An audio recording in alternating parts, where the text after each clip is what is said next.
Yo, what is up guys? It's the Nightwing at Way of Life Esports coming at you guys with another video here today. And in today's video, I'm going to be going over two videos that were posted on the Cloud9 League of Legends YouTube channel. So we have the big announcement, which is LS joins Cloud9 as their newest head coach. Then we are going to be talking about the LCS 2022 roster announcement for Cloud9. So obviously, LS has been pretty outspoken about what needs to change in the LCS for at least the top tier LCS teams to compete against the top Eastern teams from the LPL and the LCK. And one of his biggest gripes has always been centered on the coaching of the LCS teams in North America. And people have always said, well, if you think you can do such a good job, why don't you go and take a shot at it? Now, correct me if I'm wrong, he has been a coach before. He was a coach on BBQ Oliver's actually, and something happened and he quit being a coach. He was a,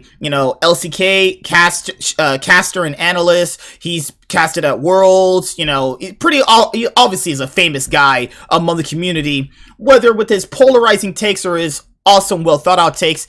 Everybody knows how LS feels about the LCS and what they need to do to improve. Now, you can have theories on how someone can improve, but unless you actually are in that position and you're with the team, you're never really going to actually know. You're just always going to be going off assumptions. And that's why people were very, very generally sometimes angry with him, because he would say certain things, but he's not actually in that position. So you can't really ever know why a certain head coach did a certain decision in a current moment in time with any LCS team. But now he is going to be in a LCS team. Cloud9 is obviously one of the biggest, LCS teams in North America, as you guys already know.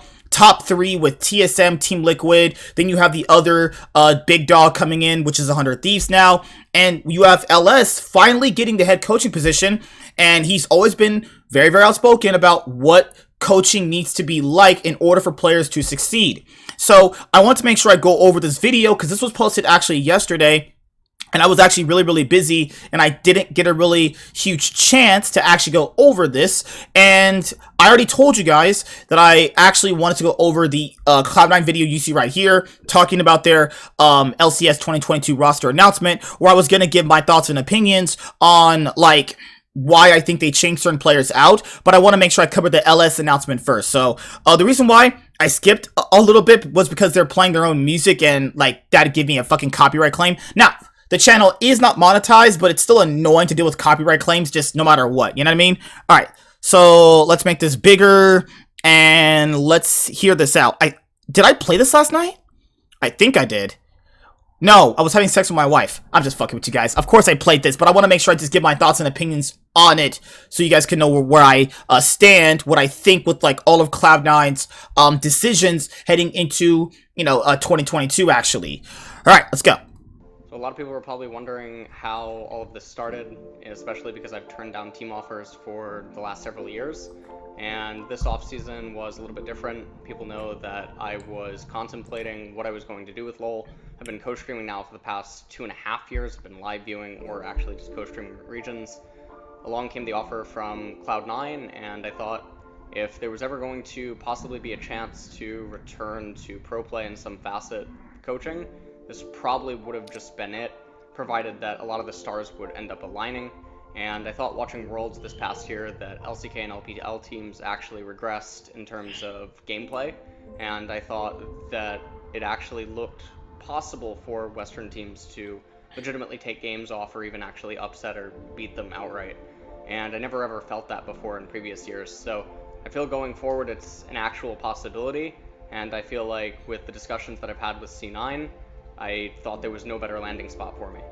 Obviously, the conversations initially started because a lot of my close friends really wanted me to consider doing this, and namely Fudge and Max. Over the last year, I've talked with them pretty actively. I've known a lot about what's going on. I've tried to help basically anytime that I could, same way that I would for other players in the West or anyone else who would reach out to me. But this time there was a legitimate ask to have me come to Cloud9 and help out for the next year, so I gave it a lot of consideration. after thinking about what we could achieve and talking with Jack and then having a pretty heartfelt talk with Joe Marsh from T1, I made the decision to just go ahead and run with it. Okay, so I'll give my thoughts on what he said about the LPL and LCK teams regressing. I don't know about that. It really always boils down to, like, because this is how I just see things personally. The LPL and the LCK just always generally have better players, though, you know? Which is also evidently proven how EDG just won Worlds 2021, obviously. A lot of the Western players, you know, or people that follow the Western thing just automatically think that the Eastern teams are sometimes trash because they choke themselves, but the Eastern teams are not really bad. It's more like, how can I explain it, though? Let's say we have two teams, right?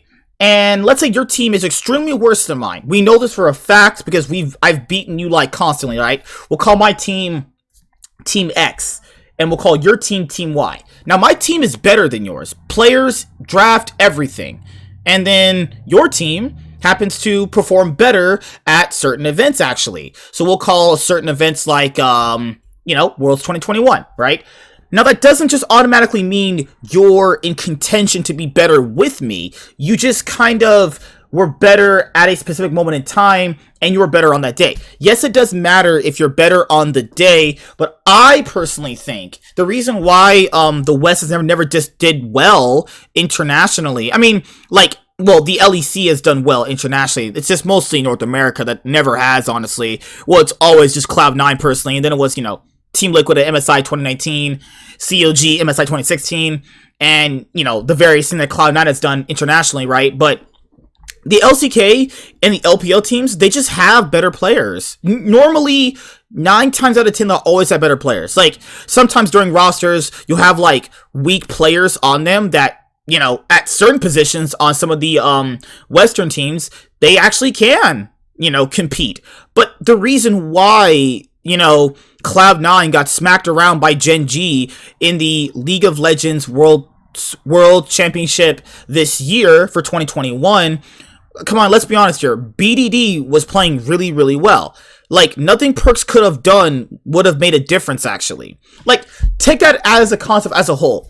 For the League of Legends 2021 World Championship, who was a better mid laner? BDD or Perks? I know we've all watched the games. So I know I'm not crazy when I say BDD is better. And evident of their best of 5, he was better. And, like, that's the thing, though. It's with the Eastern players, they've always been better, though. There's, like, exceptions, right? They've had weak players before, you know, obviously. But, like, more or less so, 8 out of 10 times, they're always going to have better players, though. And, like, that's just how sports work, you know? Like, I think there's sometimes you're going to have to just rely on upsets to beat the Eastern teams, you know? Now, if you can put together a Western team that's obviously as good as what G2 was back in 2019, that kind of team with those kind of players can beat the Eastern teams. Want to know why? Because you have players at the top of their game, and you by watching their gameplay, you can see how they can beat their opposition. I just haven't really felt that way in a very long time. Yeah, Fnatic had it in 2018, but that was also kind of luck because they were on the side of the bracket where they got the easier opponents in general, and then what happened in the finals of Worlds 2018, they got smacked around by IG, who were clearly better than them. Like, IG were clearly better. It was just, in group stages, Fnatic just upset IG. And IG were literally the best team at the tournament. That's what I said, you know, to my friend a few years ago. We already knew IG were the best team in that year, obviously, because we watched the LPL. So I don't really know if it's LPL and LCK teams regressing, or did they just honestly just play like dog shit? Because, like, the LPL was playing like dog shit for a little bit there. I don't know if it's and that's the thing, you have to kind of gauge is, like, is it really the Eastern teams regressing, or is it just the Western teams getting lucky that the Eastern teams are regressing?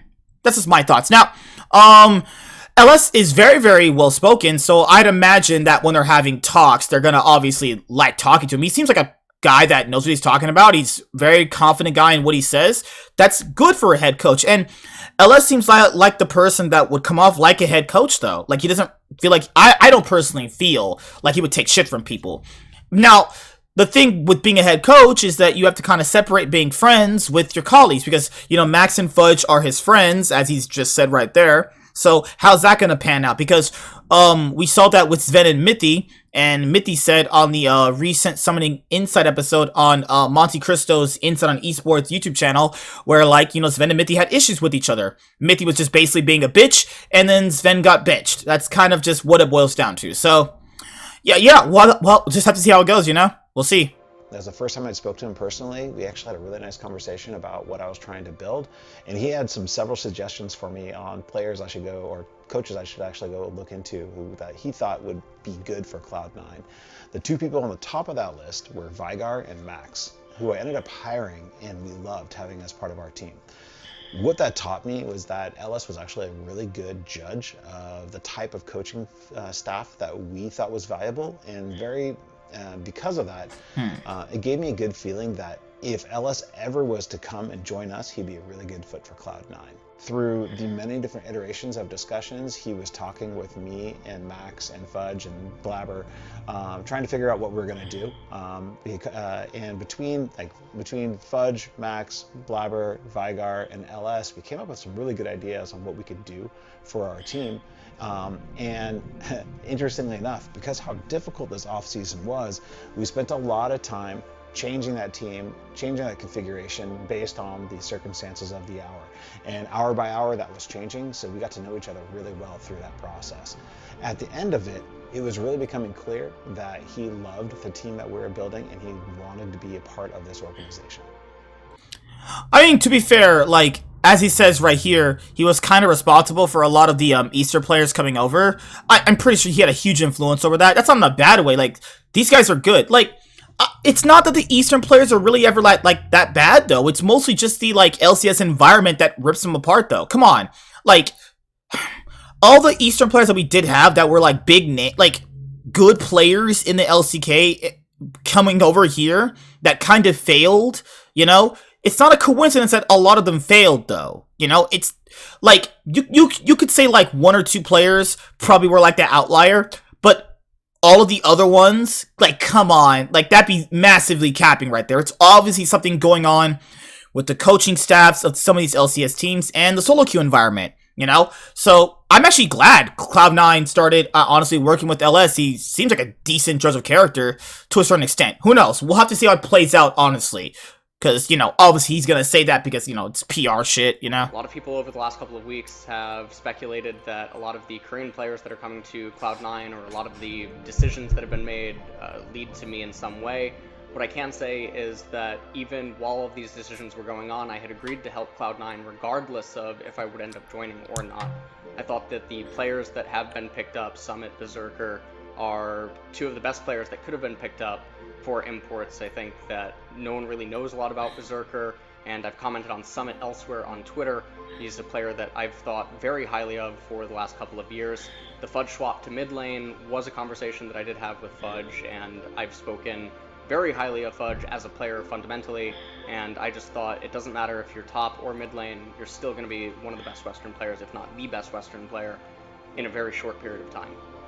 Other stuff that's obviously going on with Academy is I've been very outspoken about the need to scrim against an Academy team and the need to have internal scrims and internal practice. So the Academy team is being stacked with also really high-level players, and then even other coaches and other staff members that are being brought in are also Challenger Korean-level players that are also going to participate in both LCS and Academy scrims to help the main team practice and just basically help get the engine running.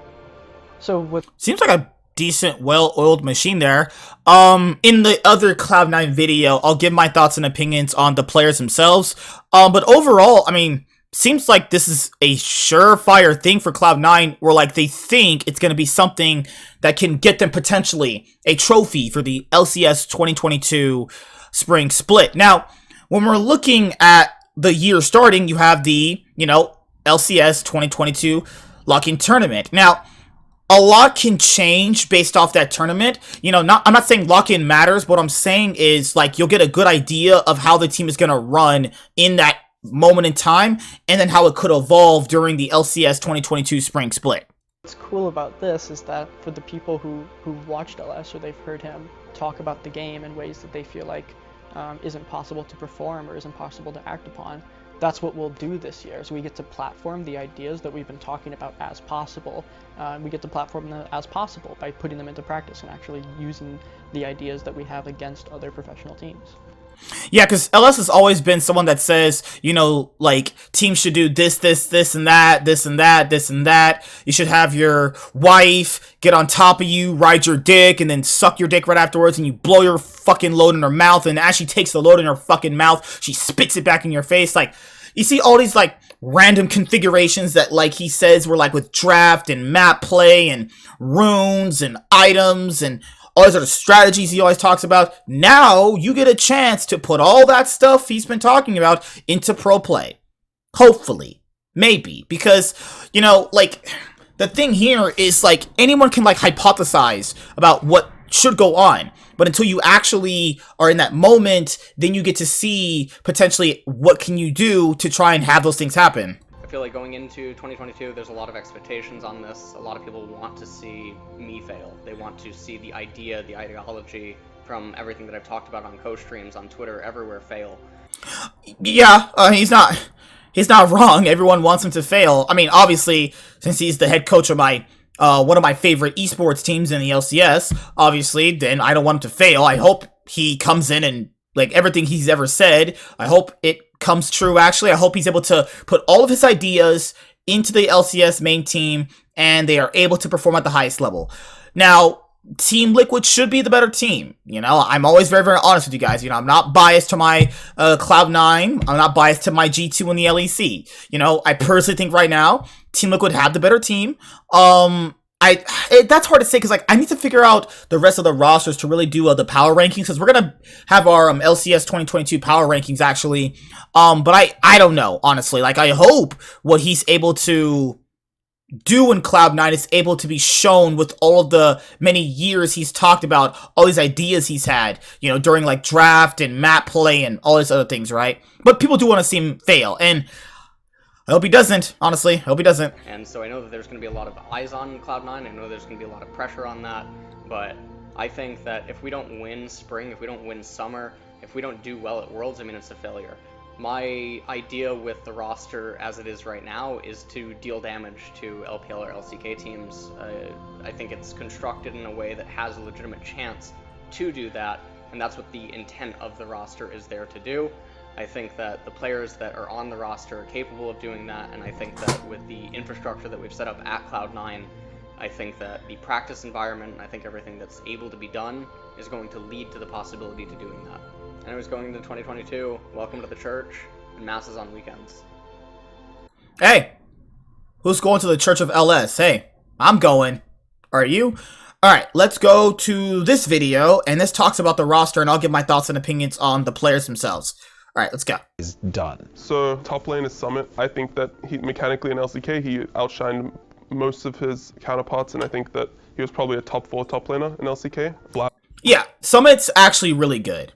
You know, like, I know people are gonna say, oh, he looked kind of bad on Live Sandbox. He's playing on Live Sandbox. You really can't look good on that kind of team, you know? Like, it's the same equivalent as Keen on a Freak of Freaks, you know? They have basically the same shit going on. You know, it's the same thing. It's just Keen's more known and Summit's not as well known, obviously. Honestly, and this is what we gotta talk about too. If Summit is as good as Fudge says, you wouldn't put Fudge back top lane though. Fudge would just have to stay mid lane. But what if Fudge isn't a good mid laner though? Then you'd get a new mid laner, obviously, right? So that's the thing with this pickup right now with Summit, is that if it pans out the way they think it is, well, they're not gonna just replace Summit for Fudge again. That'd be, like, just stupid because he's obviously the better player, right? But if Fudge can't compete internationally as a mid laner, Cloud9 wants to do well internationally, they just get a new mid laner, you know? Or he just role swap to another role. Who knows, obviously. Abba is going to be the jungler. I think he's really, really good. Obviously, NA resident, probably the best NA resident jungler. Obviously, I'm going to be mid laner. I mean, Blabber, Perks, Sven, and Vulcan all ran it down at the start of the 2021 mid-season invitational, all the way up until the end of their run at the LCS 2021 Summer Split Playoffs, actually, where they lost to 100 Thieves in that, like, third place match kind of thing, 3-1, actually. Like, Blabber is good, but there's moments, and there's a lot of games that were shown this year. I mean, they could have just gotten someone else, you know? I don't really always like when teams just index so hard on one person. Like, you don't want to try anyone else out? Do you not think anyone else is good enough or capable enough? I mean, if they think he's good enough, fuck do I know, right? But I think after this year, if he doesn't perform, it's probably going to be curtains for him. And I don't want him to not perform. It's just based off last year, earlier this year, it wasn't looking good. Now, he did play good at Worlds 2021. I thought he played good there. So it was a nice little thing to see him kind of come back to form a little bit. Fudge being mid lane, I don't really know. You know, everyone says it's going to work out, but those people are fucking cocksucking fanboys is what they are. I mean, what if it doesn't work out? People are literally just saying, oh, it's going to work out. First of all, you don't know if it's going to work out. Second of all, there's no indication it would work out. Third, if he tries what he does top lane, that doesn't work mid lane. You try freeze. I'm not trying to explain this shit to you guys because you guys already know this shit anyway. So let's say you try freezing mid lane like you would do top lane, right? Because it's a long lane, obviously. For top lane, it's much longer, right? If he tries freezing mid lane, the enemy mid laner is going to go bot lane or top lane and just dive the opposition. So he's going to have to change his playstyle based around being in mid lane. He cannot play mid lane like you do top lane. It's a completely different role, as he already knows. So everyone's saying it's going to work out. I'm going to be casually optimistic about this, honestly. The past week or so, I've been practicing mid lane, and I think I'm getting more comfortable on it every single day. In bot lane, we have Berserker, and Berserker is someone in Korea that's very, very young, and he's very hyped as a rookie because his mechanical ability it's very close to the top LCK ADCs. And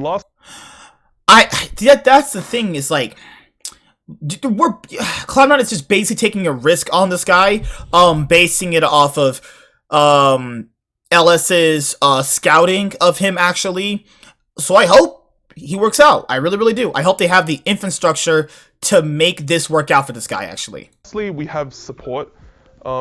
This is something that is going to be decided later on because we have both Isles and Winsome. We're going to be doing a lot of internal scrims, basically playing against each other a lot and figuring out who's the better counterpart. And I think that right now the starting five is going to be Summit, Blabber, me, Berserker, and Winsome, or I. Okay, so people are going to be like, oh my god, where's Korea 9? Shut the fuck up. Winsome was born here in North America. He is a North American, you fucking retards. Shut the fuck up. Now, Isles was on that legacy, he was on that Oceanic team in Worlds 2020. If you guys remember who that was. He played with Raze, who was on Immortals this year. And he's been on C9 Academy, actually. Now, I do watch Academy games. I actually really do. But I haven't watched that much of this year's Academy. Not because I don't want to, because I was just really, really busy this year. Now, what I've seen out of Isles is good, but I don't know. Yeah, that's the thing. It's like, I don't know how that is going to translate to the stage, actually. Winsome I've seen not play at all, so I can't judge him at all. But I hope, because this is what they did back when they had Bunny, Fufu, and Smoothie. Eventually, you just choose one guy. This happened with SKT when they had fucking Blank and Bangi, or at RNG they had MLXG and Karsa. You know, rosters that try out like the 6-man thing, they eventually do settle on a person. It always happens. So we'll see if it works out. Obviously, we will depend on the Korean bootcamp. And I'm sure everyone's got a huge question on what's going on with Sven. And Sven as a player, we actually all believe in. He is an incredible player. He's got an excellent mindset. He works incredibly hard. He totally buys in our system. But he is also someone who totally believes that better players should win.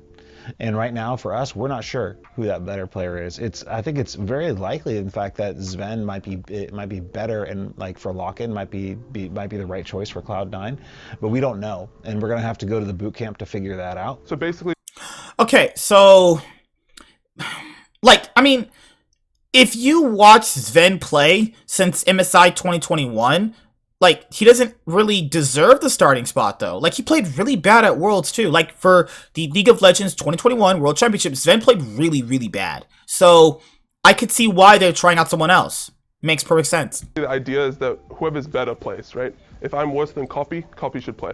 If Blabber's worse than Shern or whoever Academy Jungler is, the Academy Jungler should play, as long as the imports obviously are not restricting the movement.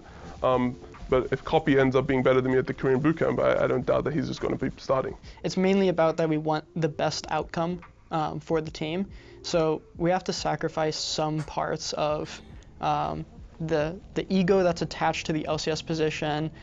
We can't attach our self-worth to our games on stage.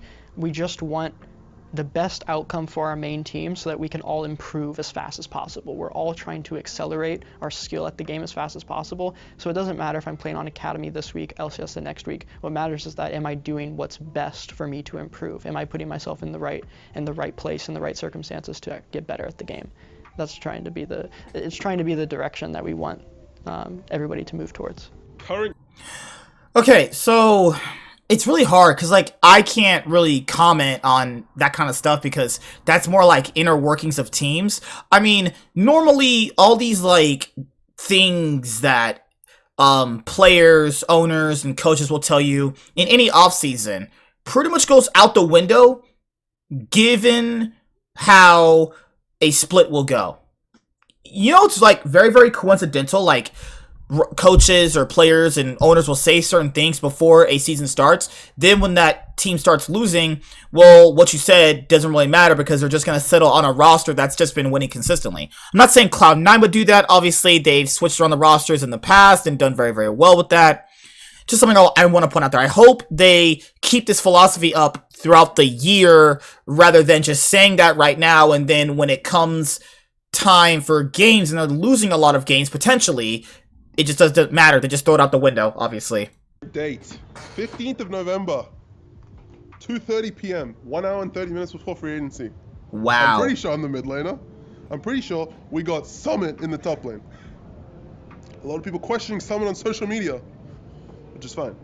He will shit on every top laner, I'm sure of it. I guess the major decision with the roster was moving me to mid lane and getting Summit. Initially, we were looking at mid laners, and we had a lot of different options. There are many free agents, or like possible options, I guess, for us in this off season. And I mean, for me personally, I felt like a lot of the mid options were not as good as possibly getting a different top laner and putting me in mid lane.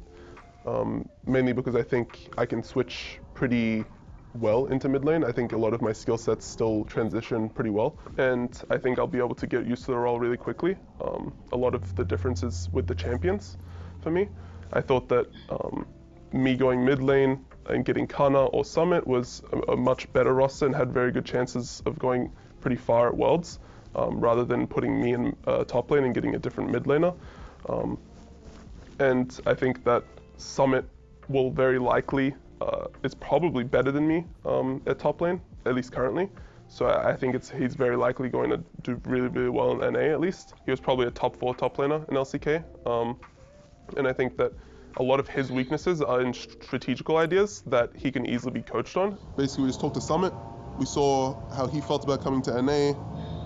He was fine with like signing 3 years. Obviously, like, is he going to be willing to learn English or like fit in with the culture? And he's already been in LA before because he tried out for an NA team many years ago, which maybe people don't really know, but he tried out for Tempo Storm as a mid laner like 5 years ago or something. Obviously, Blabber is... Alright, so, I mean, all of this right now is just basically huge hypotheticals. You know? That's all this basically is. I'm not saying he won't be a good mid laner. That's not what I'm saying. What I'm saying is that we don't know, you don't know he'll be a good mid laner, and I don't know whether or not he'll be a good mid laner. We don't know. That this is a pure hypothetical. People are going to say, what about scrims, or what about streams, or what about blah, blah, blah. Fuck all that shit. None of that matters, and you know what matters? Is stage games. Consistent stage games. That's what matters. Now, I liked what they said, not placing all your value and worth into stage games. That's fine, right? But how you play mid lane in solo queue versus how you play it on stage is always different. Now, you guys already know how I feel about the Summit pickup. I like it. I think it's good. I think it's great, honestly. But that means that Fudge would not be going back top lane, because if he's better than him, as he says, he's not getting top lane back. You know? He's going to be the jungler, and I think that he's also really open to a lot of different ideas. And whenever I talk to him about, for example, issues he had in 2021, I think he was very open to improving them, talking about them, and I think it's very comforting for me to know that he's going to be willing to work on all his issues, and not just like dismiss them or like act as if they're not there. And I think Blabber is going to be improving a lot, especially in 2022. Obviously, I'm going to be mid laner. I assume that by lock-in, I will be probably around the top part of the league when it comes to mid laners. I don't think that the competition is very hard, honestly, compared to like if I was versing Chovy or some Korean mid laners.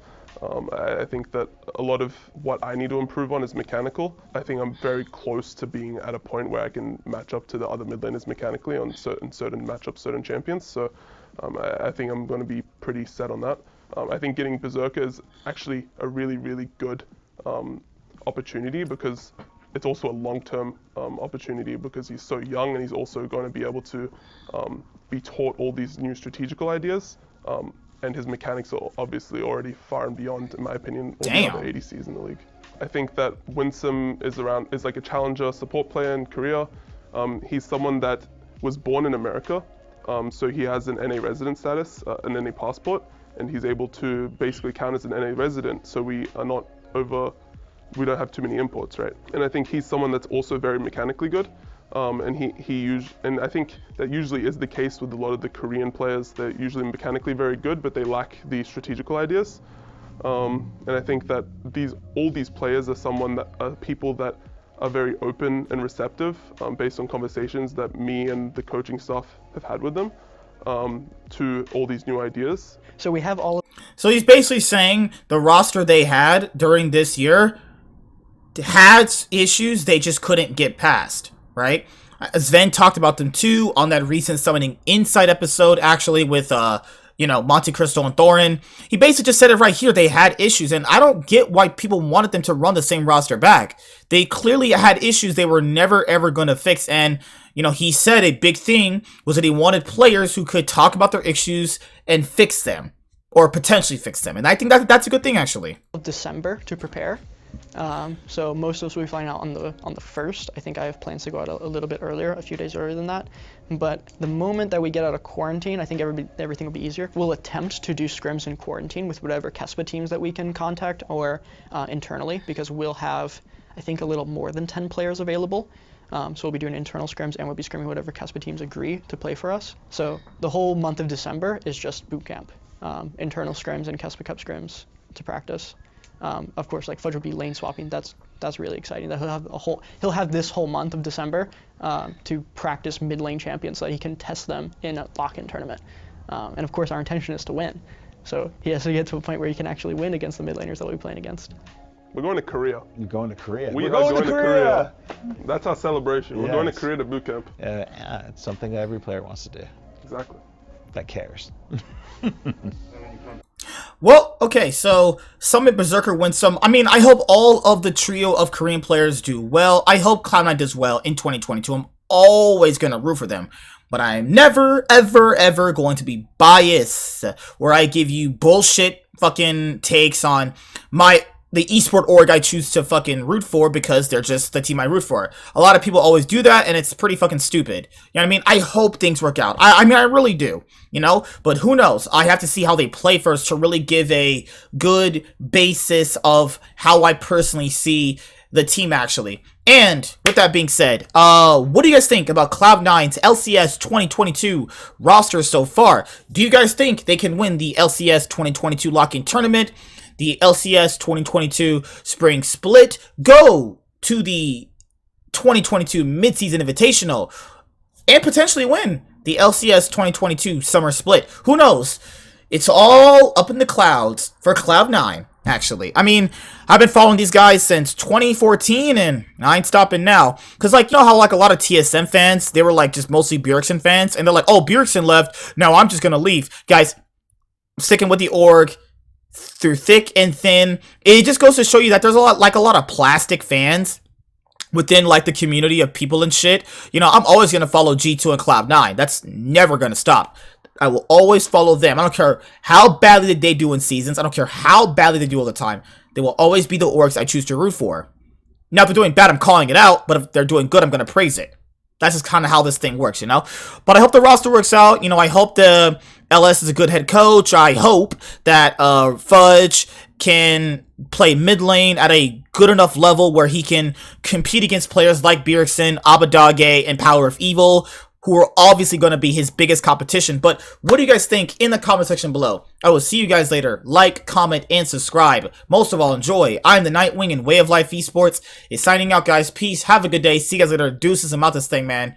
Peace. See you guys later. Goodbye.